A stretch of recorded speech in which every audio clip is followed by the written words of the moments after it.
Get that joke? You didn't, look it up. A little delayed reaction in the back. Before I get to the events of today, there's a few items I wanted to update you on, things that have happened since our last briefing yesterday. The President spoke with Prime Minister al-Abadi of Iraq to thank him for his productive visit and meeting on March 20th. A readout of that call should have been issued after the pool last night. Yesterday, he also notified Congress that a national emergency declared Executive Order 13694 regarding malicious cyber-enabled attacks will continue beyond April 1st, 2017. As you all know, this notification is required by statute in order to extend the national emergency that the past administration declared. The President believes that this significant cyber-enabled activities continue to pose an unusual and extraordinary threat to our national security and economic prosperity, and therefore he has determined that it was necessary to continue this national emergency.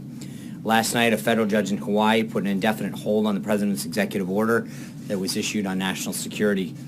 The Department of Justice is reviewing the ruling and is considering the best way to defend the President's lawful and necessary order.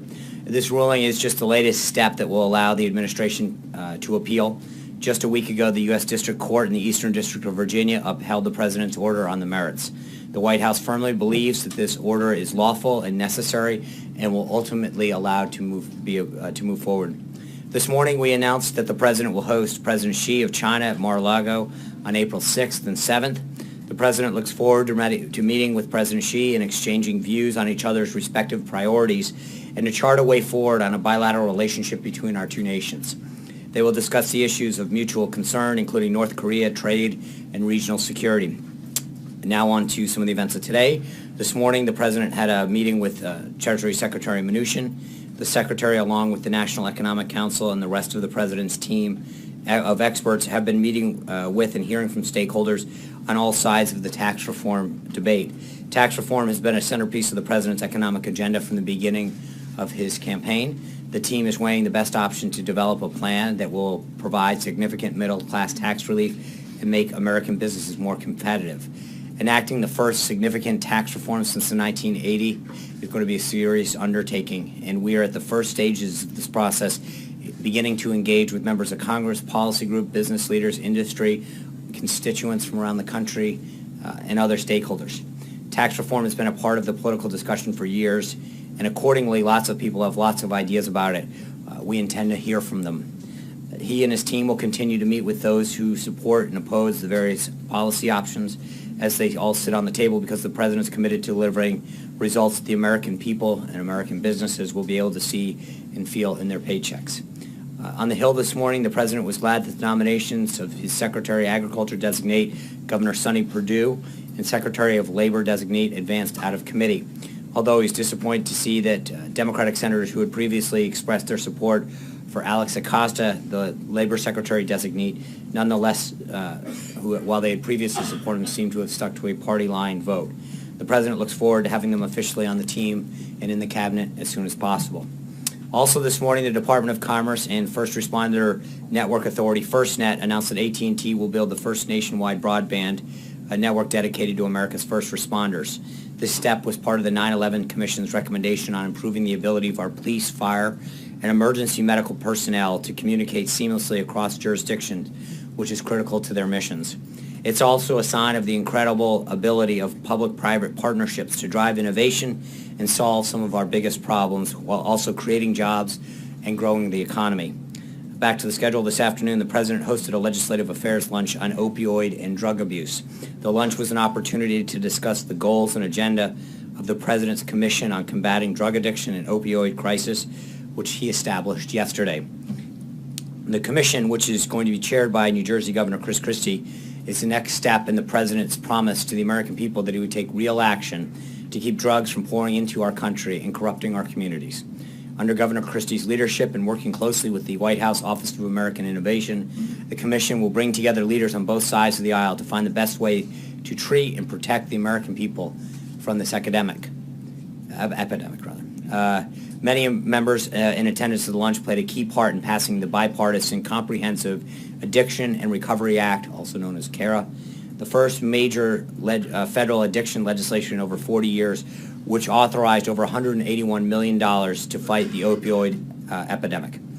Part of the mission of the President's Commission will be to ensure that those funds are spent efficiently and effectively.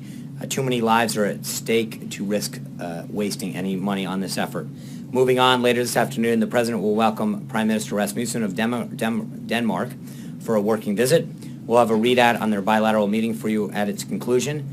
A couple follow-ups from yesterday. I know Hunter asked about the House and Senate passage disapproving of the federal communications regulations on privacy rules from last year. So let me just expand on that a little and get to your question.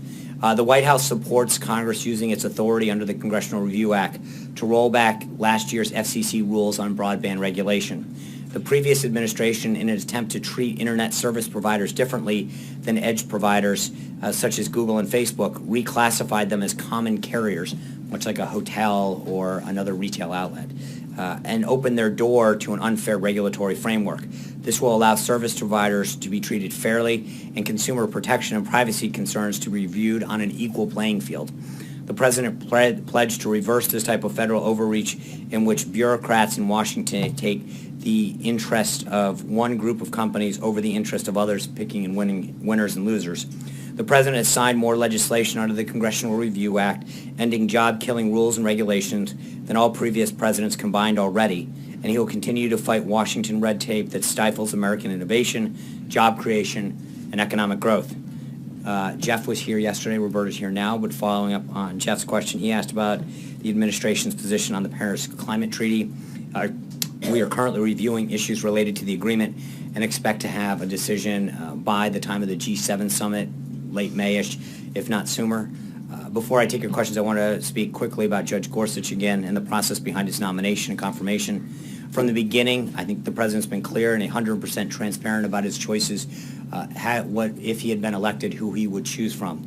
As a matter of fact, I'd say that the level of transparency is probably unprecedented in modern times, at least. During the campaign, he gave the American people a list of 21 judges, which he would pick his choice for the Supreme Court from. The American people sent him to the White House to nominate one of those judges, and he did it. Prior to the President making his final decision, the White House spoke with 29 senators, more than half of whom were from the Democrat side of the aisle, including every Democrat member of the Senate Judiciary Committee, to seek their advice and consent on the nomination. The consensus was that the President's pick should be a respected mainstream judge. As I've laid out many times before, from unanimous consent of the 10th Circuit Court of Appeals to the extraordinary low rate of majority opinions accompanied by dissent, Judge Gorsuch is a definition of a mainstream, respected judge. He has offered the Senate plenty of material to vouch for that. Since his nomination, Judge Gorsuch met with nearly 80 senators. In response to a request from the Senate Judiciary Committee, Gorsuch provided the following: over 70 pages of written answers about his personal records in response to 299 questions for the record by Democrats on the committee, the most in recent history, which he submitted within 6 days of receiving the questions. Over 75,000 pages of documents, including speeches, case briefs, opinions, and written work going back as far as college. And over 180,000 pages of email and paper records related to the judge's time at the Department of Justice. In fact, the Department of Justice provided access to many documents that would normally be guarded by various privileges in a historically unprecedented move in the spirit of cooperation with Senate Democrats. And the judge sat for 3 rounds and nearly 20 hours of questioning by the Senate Judiciary Committee, during which he was asked nearly 1,200 questions, almost twice as many as Justices Sotomayor, Kagan, or Ginsburg. The White House and the judge did all of this in the hopes that Senate Democrats, many of whom already had announced their intent to filibuster Judge Gorsuch's nomination, would look beyond their political games and see for themselves how eminently qualified he is to sit on the Supreme Court. Unfortunately, it looks more and more like Senate Democrats would rather do all that they did in reading and questioning for nothing more than political theater. Finally, before I take your questions, a letter was transmitted just recently to the ranking member and chairman of the House and Senate Intelligence Committees that said, in the ordinary course of business, National Security staff discovered documents that we believe are in response to your March 15, 2017 letter to intelligence community seeking, quote, documents necessary to determine whether information collected on U.S. persons was mishandled and leaked, end quote.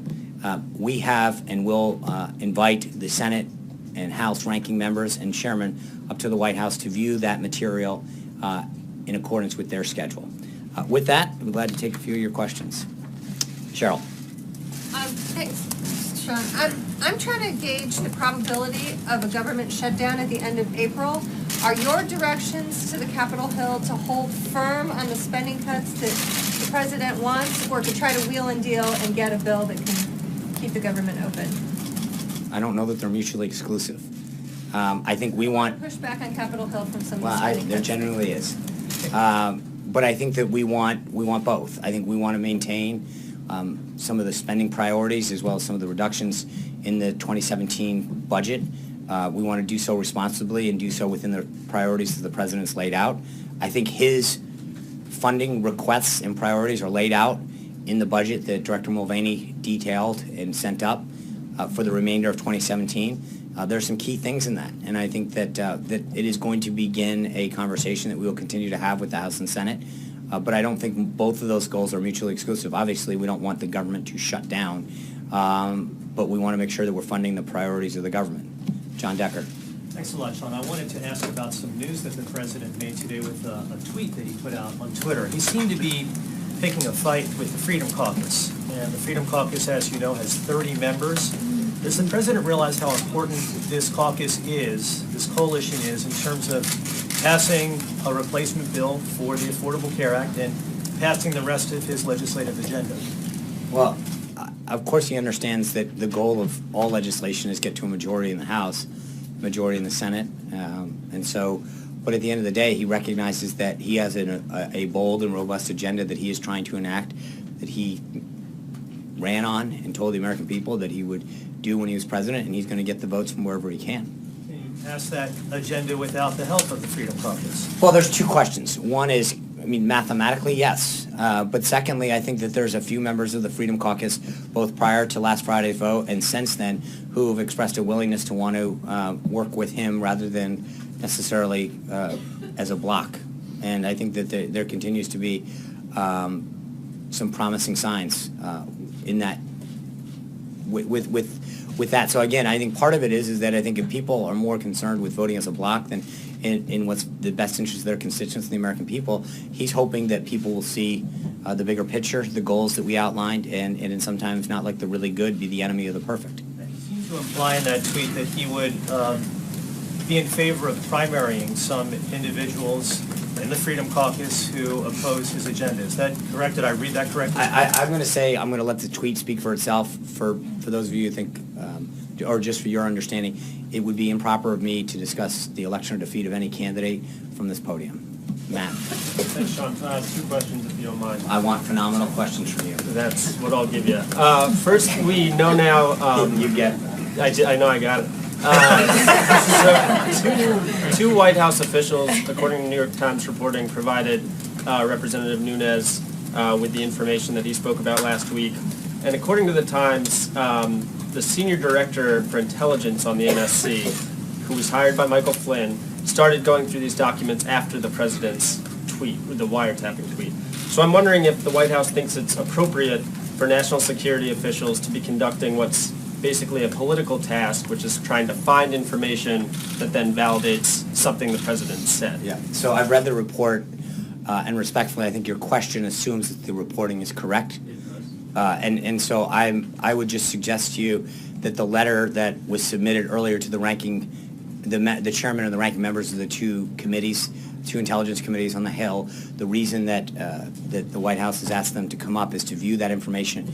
And again, I don't want to get in front of that. As I've said before, we are not as obsessed with the process as much as the substance, and I think that our goal is to make sure that the ranking members of both committees, as well as the chairman, see the information, the materials that are important to this, and then worry about the outcome at the end of this. And then on a different topic, with Ms. Walsh's departure today, are you expecting any more staffing shakeups in the West Wing? No. Catherine. Sean, are you saying that the New York Times reporting today is not correct?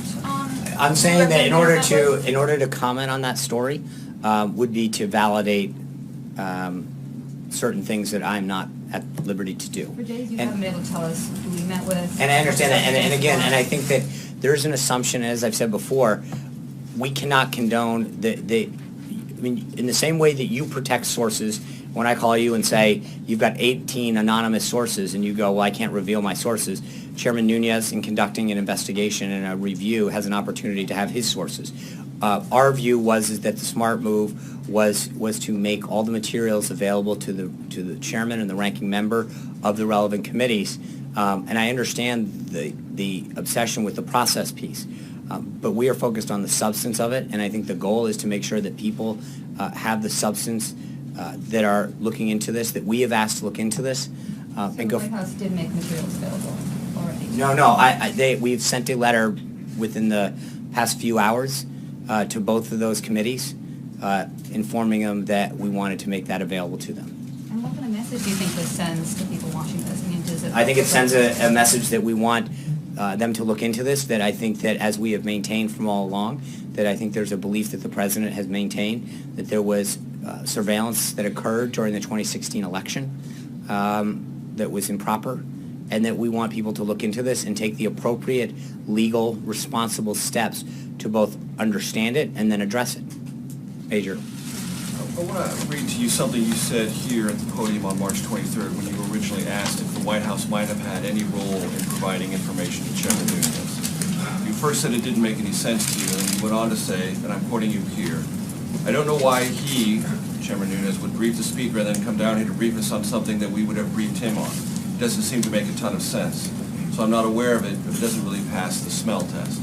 There's now reporting, which I can't tell if you're disputing or not, that identifies two people within this White House as the sources of this information. So I'm just trying to put these things together. Right. Where you said that doesn't pass the smell test on March 23rd. Now there's reporting Well, that I think, suggests it is again, within the White House that they were the sources of this. I'm just trying to put those two things together. Right. So number one, the first quote that you're reading, if you actually go back, I was responding to, I was very clear that I said, based on what Chairman Nunes has said, I believe the following doesn't make sense. Something that. So I'm that's an gathering that important you've part learned of it. something new since then. So please tell us what Right, you've and learned. again, because again, Major, I've commented on this both yesterday and today, that your obsession with who talked to whom and when is not the answer here. It should be the substance. In the same way that when you guys print a story with 18 anonymous sources, your obsession is the substance. It seems now that you continue to look at it from a backwards prism, which is, you know, what happened, who drove in what gate, who did they meet with, what were they wearing that day, as opposed to what's the underlying substance of this. Did something happen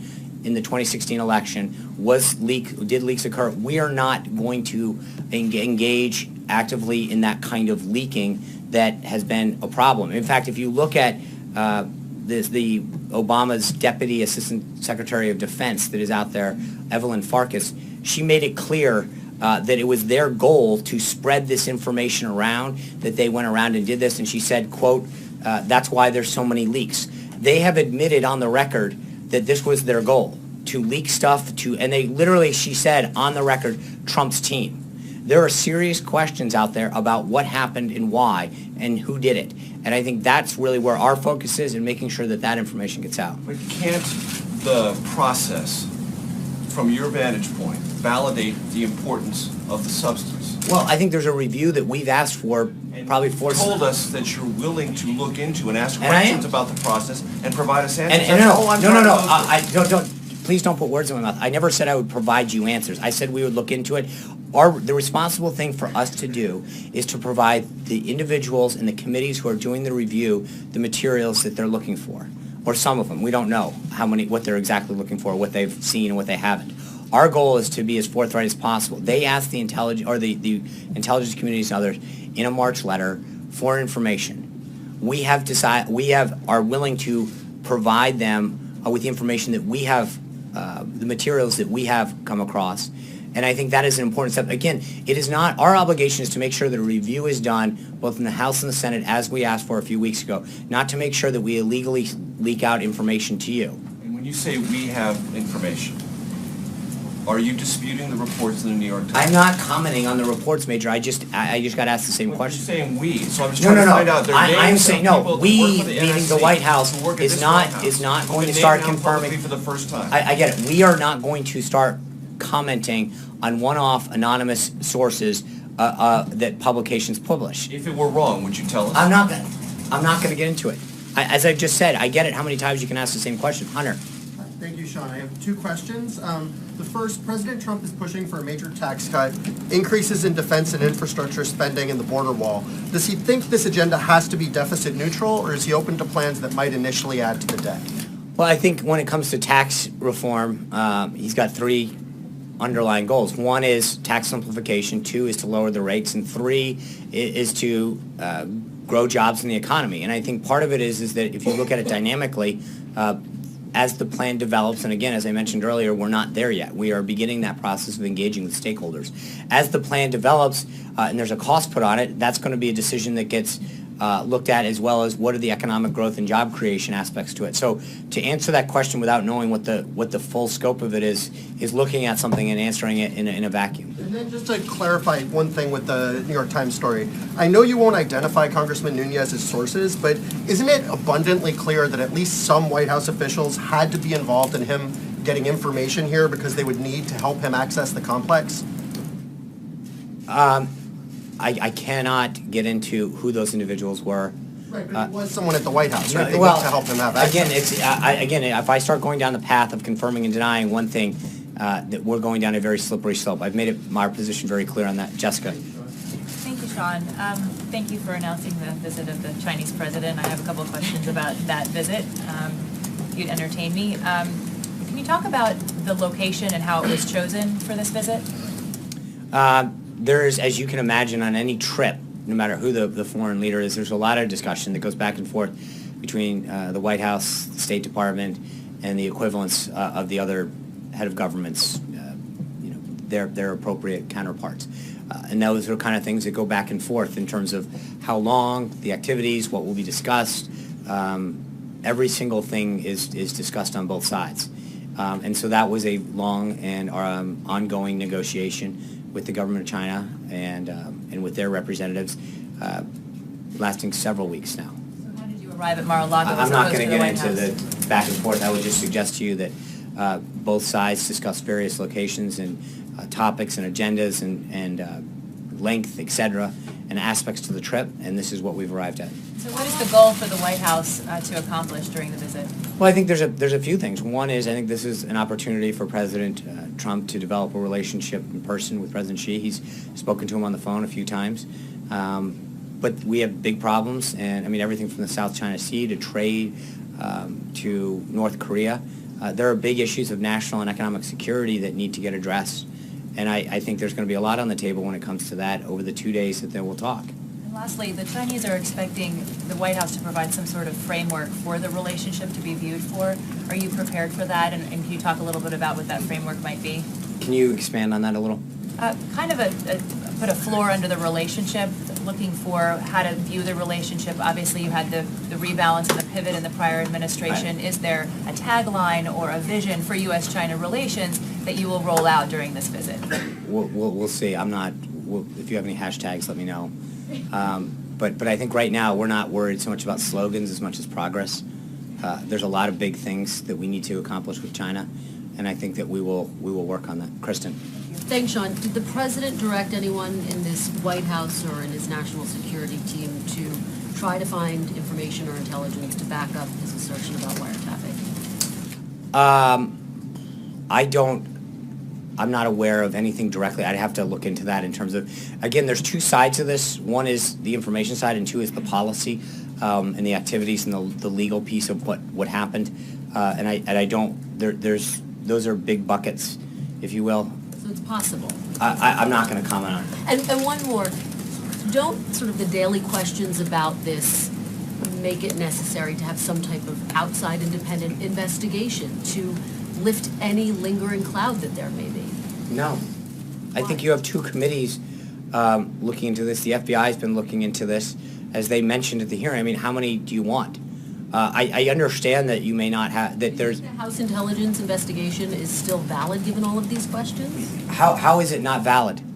I mean, I'm asking, There are all of these questions about where Devin Nunes got his information from. And that's why I think that we have invited all of the relevant... To lift that cloud, would it not be smart to have an outside independent investigation? Well, again, I'm not, right now, I think you've got the FBI, probably other intelligence committees that looked in the 17 of them issued a report earlier in terms of involvement in the 2016 election. And then you've got two congressional committees looking into it. So I'm not really sure the exact need. I think that people are doing, I understand sometimes there's a need for you guys to have more information and more sources. I think this is being done in a responsible way where people are being discussed what they know at an appropriate classification level and information is being shared. Can you just quickly talk about the timing of inviting the leaders of this investigation to the White House now? Is it because of this report? Why not do that initially?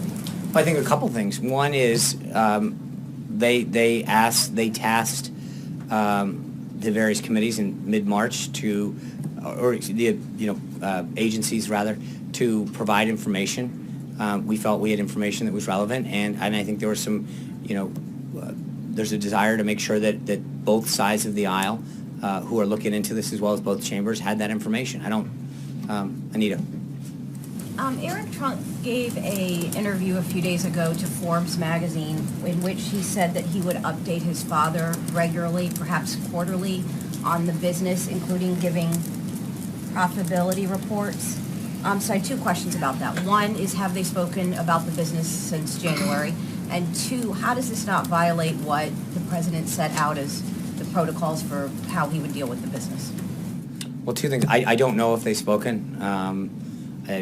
It's not, that's maybe a question better directed to the Trump Organization. But secondly, I think everything that he's done is in accordance with what the counsel's office and the ethics folks. Just following up, I believe he said that he wasn't going to talk to his children, his sons, about the business. So how is that? I think everything that is being done in terms of reports or updates is being done in a consultation with the counsel's office. So I think that's Justin. I have two things I want to ask. The first is to just follow on Major and ask about the substance.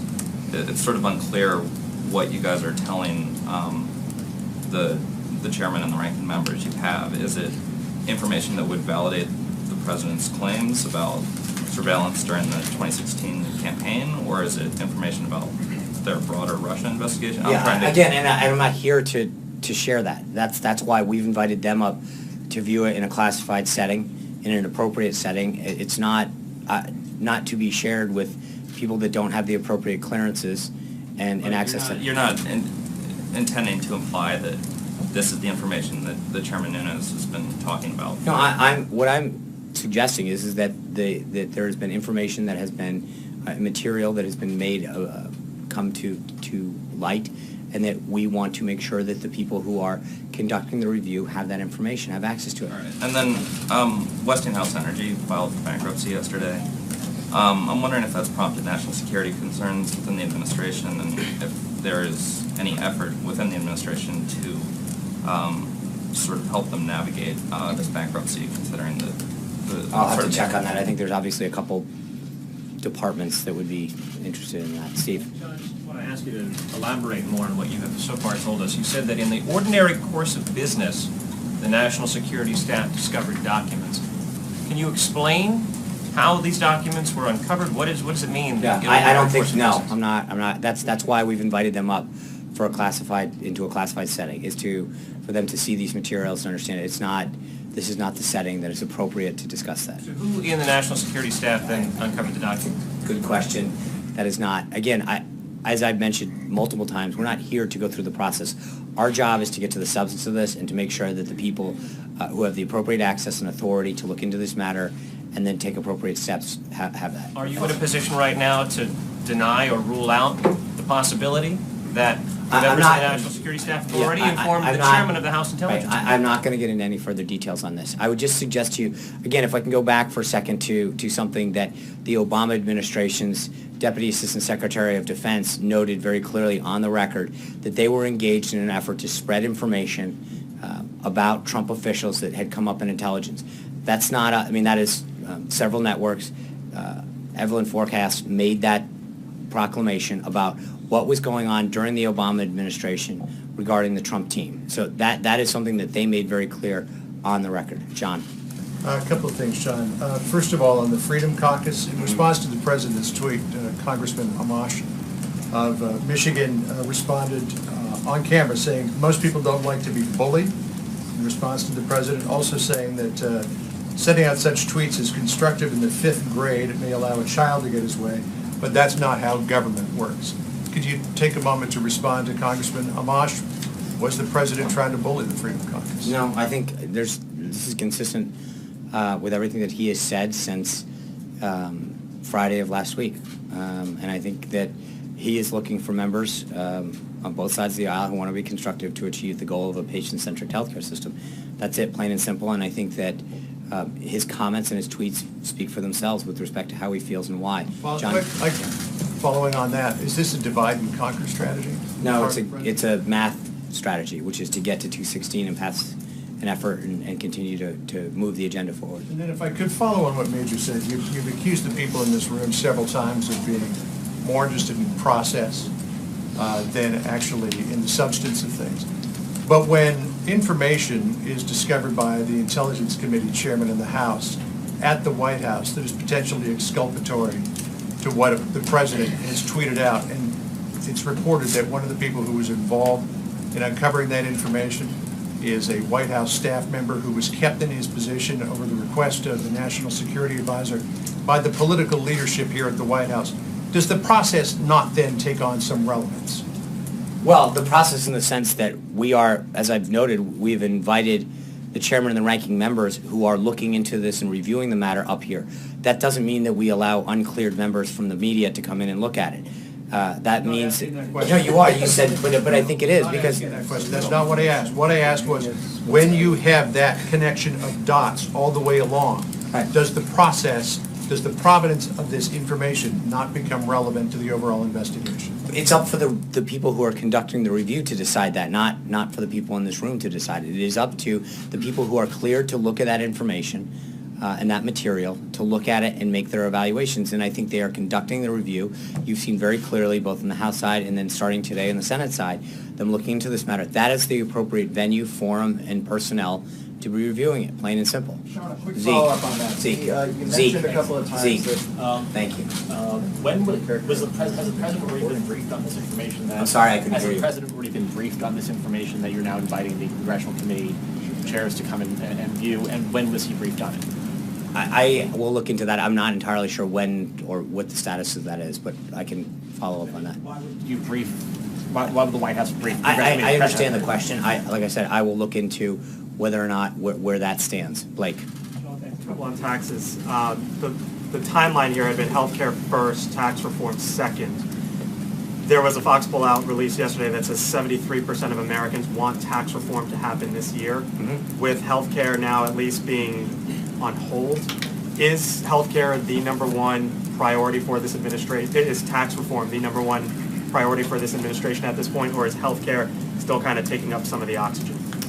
Well, I don't know that it's taking up oxygen. I think there's plenty of oxygen for both to go on. I think the president would still like to see it done. But I think there's no reason that we can't. I mean, if you look at the timeline for tax reform, you're talking several months. And so I think that the process is beginning on that, and I think you can have a dual-track strategy. It's not an either-or proposition. And you described what was going on with the meeting today as the first phase.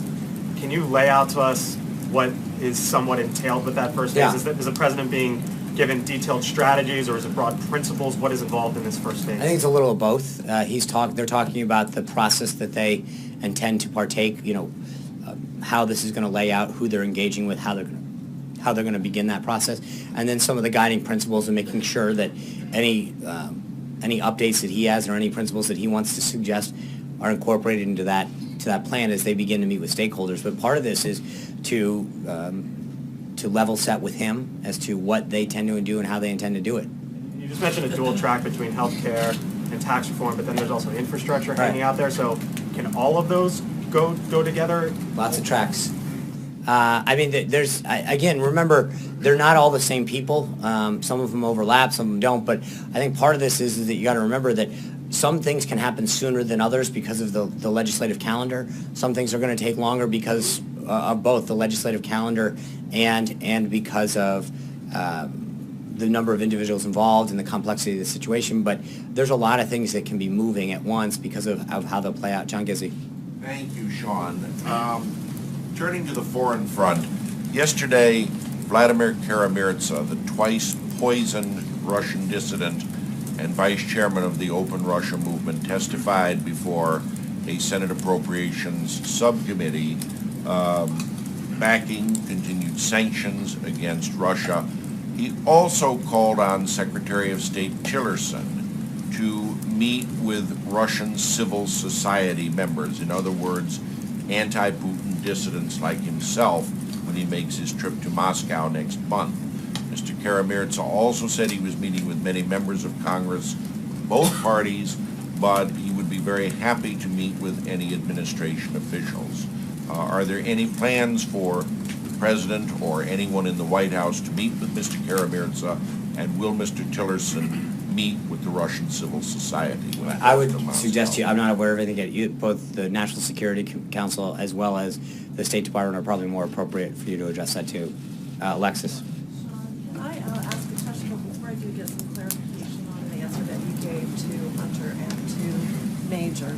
I thought it was just yesterday that you said that when you were asked who cleared in Chairman Nunes, that you had asked some preliminary questions, had not gotten answers, and that you would continue to ask. Yep. So my question today is, you know the answers to that, and you are saying you will not answer that question today, or you that's don't not, know? Right. No, so what I'm saying to you is that the decision that has been made is to bring in all of the relevant individuals that are reviewing the situation and make them available, that getting into sources and process is not the proper way to conduct this review, and we want the people who are conducting it to understand more fully the materials, not necessarily who came in what time and whatever. So just to clarify again, you asked the questions, you were not given answers. No, I'm just saying that they just, You I asked understand. that, wait, let me finish.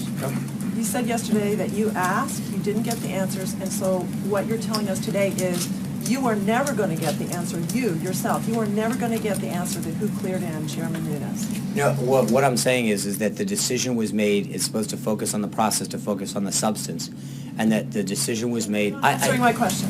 I let you ask the question, so let me answer it, please. And the answer that I'm giving you is that the decision was made internally to focus on the individuals who are doing the review, both Republicans and the Democrats, House and Senate, and have them come in and look at the materials. That's what the focus should be, Alexis. Caitlin. But wait, here's my bigger question. The President has expressed his affirmation, his support for the finding that Russia interfered with the 2016 election. That is the centerpiece of the investigation at the FBI and the Senate Intelligence Committee. My question is, can you update us, what is the President doing now in the administration to respond to Director Comey's testimony that that interference is not just election year based, but continuing? What you're talking about, the executive order, is that correct? I'm just asking, can you update, what is the administration doing to prevent that, to respond to that preliminary finding that we already know, that is continuing? Well, so the executive order that the President signed that continues the national emergency deals with looking into malicious attempts and cyber attempts to come into the United States. That's what the executive order that he signed was. That's the sum total of the response so far. Well, I'm not going to get into what we're doing, what's being done behind the scenes in terms of the intelligence and law enforcement community, but the bottom line is that there was an emergency declared with respect to challenges that the United States faces from a variety of actors outside the United States to come in and use cyber techniques to hack the United States. The national emergency will continue under the President to address the threats that we face from abroad and from a variety of places. That's it. April. Wait, Sean.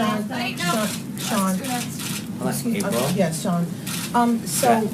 What? He had already called him. He called on someone else. I'm sorry, go ahead and then come back to you. Okay, I'll do it. Caitlin and April, I'm sorry. She can go first, but I'll just go after her. Okay. Okay. Thank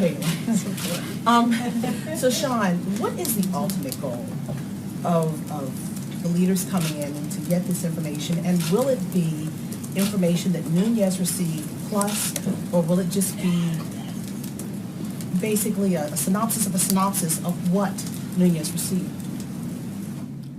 Well, it's going to be the materials that are relevant to the discussion in the area that they're reviewing. And that's up to them to decide the relevancy of that. I think we have, or the National Security Committee has gone into come upon some materials that they want to share with them. It's up to them to make a decision about the relevance of those documents and what they lead them to believe. But I mean, there's two issues here. One, April, is what do they see, and then what do they want to see in addition to that, or as a result of those materials, right? So in other words, they may see things and say, hey, this is interesting. I wonder if there's a pattern. This is interesting. I want to see more. Or they make a conclusion right away. But that's part of the idea of, to your first part of your question, of sharing information with them, is to allow the members of both of the committees on a bipartisan basis to come in and review materials that we think are relevant to the issues that the President talked about with respect to surveillance, the masking, unmasking of individuals, the handling of it, et cetera, and then it's up to those members to decide what to do with that information, how to explore that more in depth. So ultimately, in their questioning, they can actually wind up getting what Nunes received, possibly if they dig and ask different questions, just sitting in the intelligence meetings like the President does, digging. If he decides to dig more, he'll get more. It depends. I think that's possible. I don't want to prejudge what they ask and what comes in response to it. It also has to do with what documents we have. They may go down a particular trail and have to follow up with an agency and say, we saw this, can we see a follow-up on that? As you saw from media reports, the NSA has been asked to provide documentation to the House. My understanding from the reports is that was ongoing, and maybe some of the materials that they see prompt them to ask additional questions, but that's part of providing it to them. It's an ongoing review, and what we want is for them to see these materials and come to conclusions, or need more information to come to a conclusion. But this is part of that review process. Are they allowed the same type of briefing I with their ranking and who they are? No matter him being the head of the Intel committee, are some of these other members allowed to see the same things that he sees? Because even though they're not the head of the committee, are they allowed to see that? My understanding would be that they would. Okay, and lastly, Sean, do you know who allowed Nunes in? No. You don't know? No. Caitlin. I have two questions for you. Sure. One is, has anyone in the White House ever raised the possibility of a cabinet position or a top intelligence post later on in the administration for Devin Nunes? Not that I'm aware of. And secondly, will the president hold a press conference so he can answer questions on the surveillance claims and all these intelligence revelations himself? I'm not good enough? Not that you're not good enough, but he's the one who made the claims. You didn't make the claims, he made the claims. Thank you. I will convey your request to him. I know that I've done it before, and we'll see. I'm sure that at some point he enjoyed the last one so much. Is that what you like tomorrow? It works for me. Does that work for you? Okay, well, let me see what I can come up with, Cecilia. I just want to clarify, do you believe, from what you know about these materials, do they validate the president's wiretap claims? I don't know. I have not seen the materials. It is members of the National Security Committee who have come across these documents that want to make them available to the members who are leading the review. And why not just be more forthcoming about this entire process of who let Nunes in?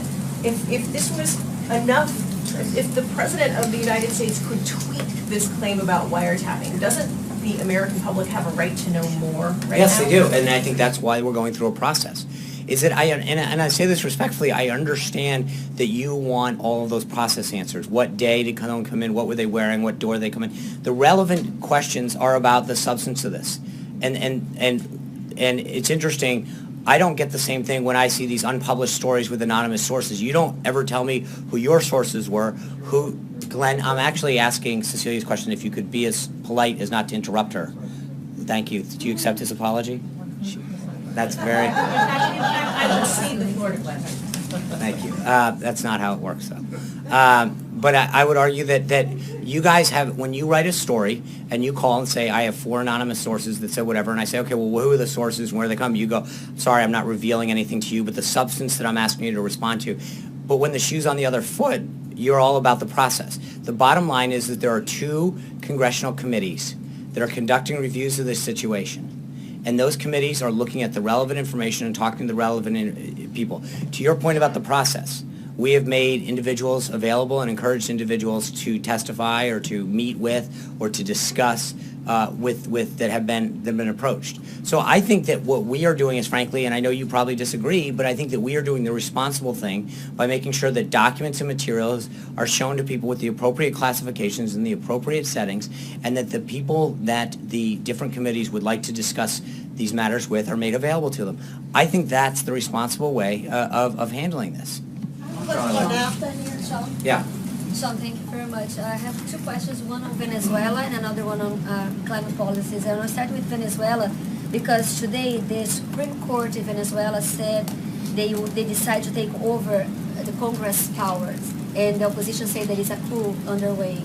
Do you consider there is a coup underway in Venezuela, and what can we expect the United States to do?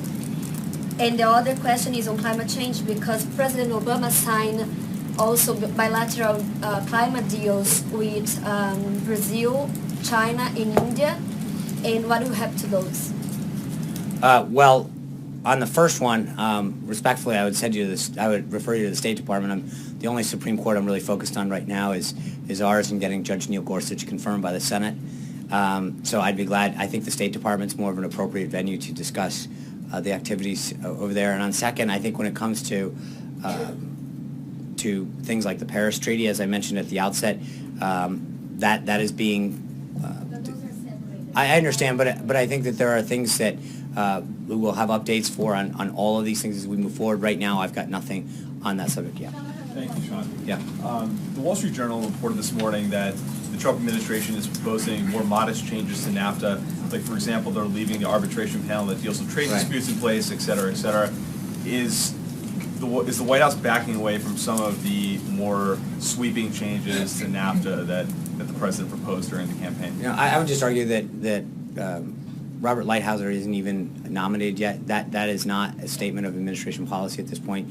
There is nothing that in those documents that we are confirming, or in that report rather, that we are confirming. That is not a statement of administration policy. That is not an accurate assessment of where we are at this time.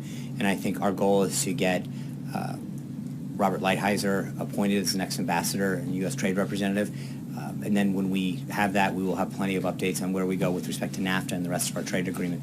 With that, I'm going to say goodbye. I will see you tomorrow. Thank you. I'm sorry. I promised 2 days in a row. Thank you. I got one on foreign policy and one on domestic policy. Okay. First one is many Republicans were very critical of how President Obama had handled the Iranian Green Revolution about 6 years ago. So my question is, if mass protests across Russia develop into a movement, is this something that, what does the administration feel its role should be regarding that? I'm not going to, that's a hypothetical question to talk about what would happen and if. I think when it comes to, I know, but when it comes to protests, we obviously encourage, as we did last Sunday, the government of Russia to allow the peaceful protests of individuals throughout their country. We obviously support the people to have a voice in every government throughout the world. And on the subject of partisanship and obstructionism, whose responsibility does the president feel it is to put an end to partisanship, and who needs to be reaching out to whom collectively? I think it's a two-way street. I think we, I think part of it is that, the president and the first lady extended an invitation the other night for everyone to come. I think we were excited to see a third of Senate Democrats come. I wish we had seen more. There's an opportunity, I think, to engage in a discussion about some of the issues and come together.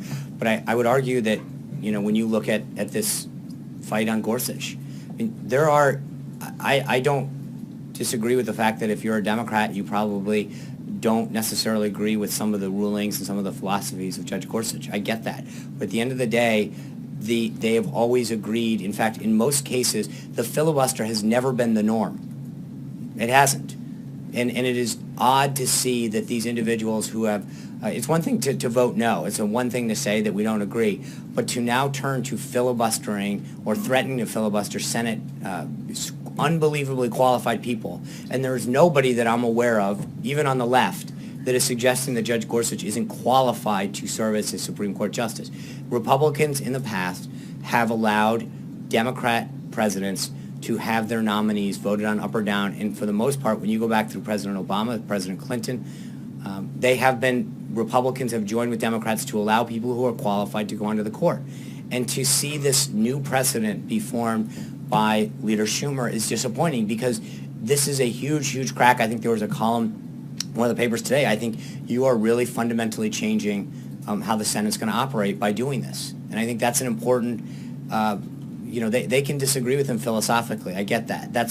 But when you have an election, you can assume that a Republican president is going to choose Republicans for appointments and for federal judgeships, and the Democrats will do the same with their time in office. But it was Obama's, nominees that got through, all with Republican support. And it's difficult to understand why, when you've got someone as eminently qualified as Gorsuch, that this is the stake that they want to drive. And I think it further sets a partisan divide in our country when we can't allow people who are qualified, and universally so, to get on the bench. Is enough being done from the president's side to try I think to... so, sure. But I think it's a two-way street. I would ask you, what is, I remember a few years ago, there was all this talk about, from the get-go of Obama, Democrats made hay about how they wanted to see him as a one-term president. I've seen a similar tactic from Democrats now about how they want to defeat him, they want to stop his agenda, and there's no sense of them wanting to work with this president. So at some point, I think we have shown a willingness to bring them together.